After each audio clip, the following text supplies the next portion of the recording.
আসসালামু আলাইকুম। জুলাই শহীদ স্মৃতি ফাউন্ডেশনের দায়িত্ব ছেড়েছেন বৈষম্য বিরোধী ছাত্র আন্দোলনের অন্যতম সমন্বয়ক সার্জিস আলম। বুধবার সকালে নিজ ফেসবুক প্রোফাইলে দেওয়া এক পোস্টে তিনি এ তথ্য জানান। ফেসবুক পোস্টে তিনি লিখেছেন, জুলাই শহীদ স্মৃতি ফাউন্ডেশনের সাধারণ সম্পাদকের দায়িত্বে আমি নেই। এ ফাউন্ডেশনের গতি ত্বরান্বিত করার জন্য ফাউন্ডেশনের গঠনতন্ত্র, কাঠামো ও কাজের প্রক্রিয়াতে পরিবর্তন আনা হয়েছে। এখন থেকে এক্সিকিউটিভ কমিটি পুরো অফিসের সার্বিক বিষয় পরিচালনার দায়িত্ব পালন করবে। চিফ এক্সিকিউটিভ অফিসার সেখানে অফিসের প্রধান হিসেবে দায়িত্ব পালন করবে। মীর মাহবুবুর রহমান স্নিগ্ধ বর্তমানে সিইও হিসেবে দায়িত্ব পালন করছেন। গভর্নিং বডি ফাউন্ডেশনের পলিসি মেকিং এ কাজ করবে, যেখানে মাননীয় প্রধান উপদেষ্টা সহ 4 জন উপদেষ্টা রয়েছেন। সাধারণ সম্পাদক নামে কোনো পদ এখন নেই।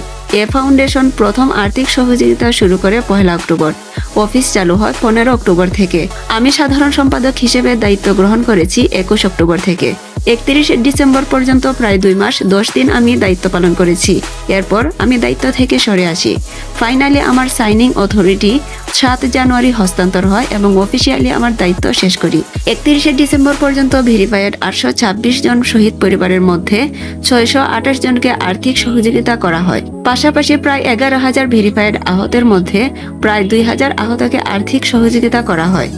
যতদিন পর্যন্ত আমি আমার সর্বোচ্চ সময় ফাউন্ডেশনে দিতে পেরেছি, ততদিন আমি দায়িত্ব পালন করেছি।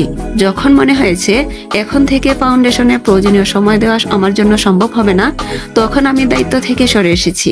আমার কাছে নিজের সীমাবদ্ধতা অ্যাড্রেস করা এবং সে অনুযায়ী দায়িত্ব গ্রহণ করা বা ত্যাগ করা কোনো দুর্বলতা নয়, বরং এটাতে সৎ সাহস লাগে।